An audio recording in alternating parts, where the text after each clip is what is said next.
Hello everyone, and thanks for visiting Bluebeam Back to Basics. Today we'll be talking about status conditions. For those of you I have not met personally, you can reach me at that phone number and email address, and we encourage you to visit our website where you can learn all about our Bluebeam training program. Status conditions are one of my favorite features of Bluebeam, and I hope after watching this video, they'll be one of your favorite features too.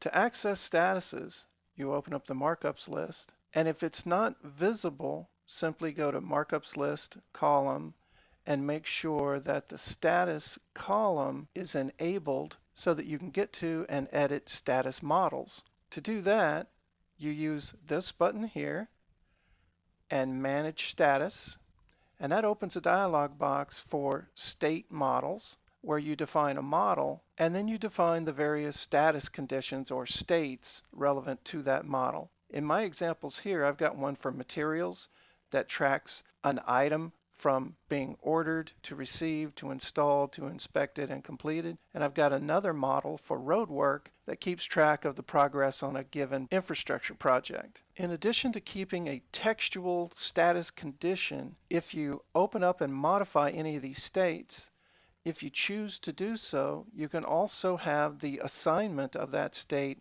alter the color of a selected markup. And that's what we're going to do here. Now, obviously, this is a roadway example, but statuses work the exact same way in vertical construction as well. Here I've taken this roadway plan and I've placed 5 area markups indicating various zones within this construction project. I can select any one of these markups, or I can select them all and then right-click and go to Set Status, the roadwork model, and assign a particular status condition. Now I'll mark all of these as having their utilities installed. Notice that not only did it change color, down here where I have a dynamically linked legend, it is also updated based on the status condition. I can continue that by right-clicking again and saying Set Status, Roadwork, and saying that now the forms have been installed. But from there, I'll do it individually. I'll grab a particular area, I'll right-click, say Set Status, Roadwork, and say that this one has now had rebar installed.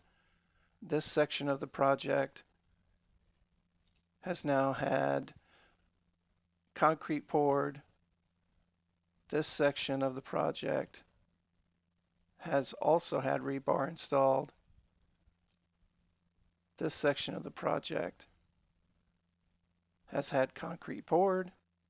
And then later on, we'll go back and choose a particular area and change the status again.